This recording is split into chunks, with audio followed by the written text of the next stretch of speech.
one of those great freshmen that I'm serving with. Well, thank you, Renee, and we certainly appreciate you hosting this today. And I certainly am glad to lend my support of the balanced budget amendment.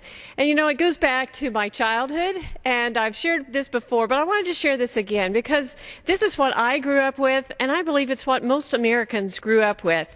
I grew up on a farm, and it was just my mom and my dad and my sister and I. And every January, my mom would get out all these ledger papers and lay them out on the kitchen table.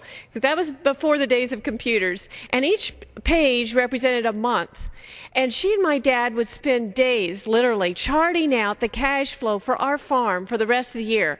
And they would try to estimate how much the yield was going to be on the corn and the soybeans. And they had to guess how much the price was going to be. And they researched the cost of the seed and the other inputs and the fuel. And they charted that all out. And then our mortgage payments. And they were able to, through working that pencil and erasing and reworking it, figure out how they were going to make everything work, how they were going to be able to live within their means. And it wasn't always easy, but as the year went on and conditions changed, Mother would get that eraser out and she would readjust that cash flow to make sure that we stayed in balance, made sure that we had everything that we need.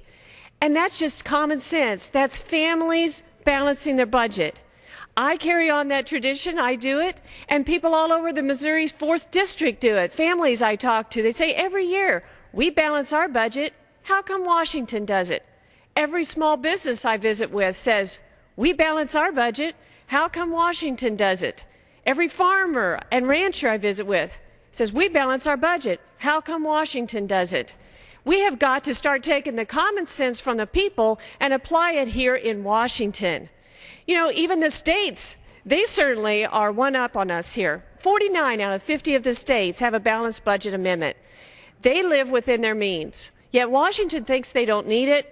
Well, I think they do. With a $14.3 trillion debt that we have now, it is evident that people here cannot live within their means, and they need to have the constraints of the budget. So we passed it here in the House. It was the right thing to do. It's supported by the American people. Now the Senate and the President need to get on board. Why the President would oppose our cut, cap, and balance plan, I have no idea. I want the President to share with me and with all of us and the American people why he does not support balancing our budget. We do it at home. We need to do it in Washington, and we need to do it now. Thank you. Thank you very much. Thank you so much. And I yield. This will be you will